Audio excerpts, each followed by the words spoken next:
Le président Alassane Ouattara et le président de la transition burkinabé, Ibrahim Traoré, dans un bras de fer qui secoue l'Union économique et monétaire ouest-africaine. Après les accusations répétitives de terrorisme de Ouagadougou contre Abidjan, un nouveau sujet divise les deux hommes. Depuis la prise de pouvoir par les armes par Ibrahim Traoré, l'axe Ouagadougou-Abidjan ne se porte plus bien. Des tensions diplomatiques sont nées et se ravivent au jour le jour. Cette fois-ci, c'est la présidence du Conseil des ministres de l'Union économique et monétaire ouest-africaine qui fonde le conflit.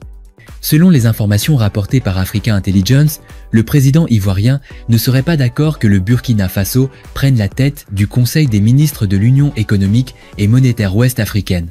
Depuis 2022, c'est la Côte d'Ivoire qui préside le Conseil des ministres de l'Union économique et monétaire ouest-africaine avec son ministre des Finances Adama Coulibaly. Il a succédé au Togolais Sani Yaya à l'occasion d'une session tenue à Dakar en décembre 2022. Cette désignation est conforme à l'article 11 du traité de l'Union économique et monétaire ouest-africaine qui indique que le Conseil choisit l'un des ministres chargés des finances des 8 États membres pour assurer la présidence de ces sessions.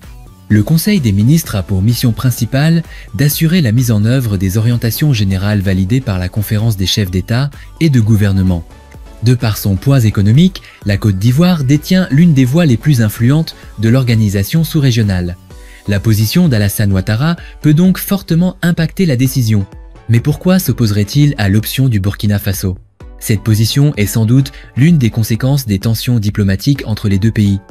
Alors qu'Abidjan a dénoncé le coup d'État ayant porté Ibrahim Traoré au pouvoir et appelé au retour à l'ordre constitutionnel, Ouagadougou soupçonne un complot présumé et une action présumée de déstabilisation en provenance de la Côte d'Ivoire.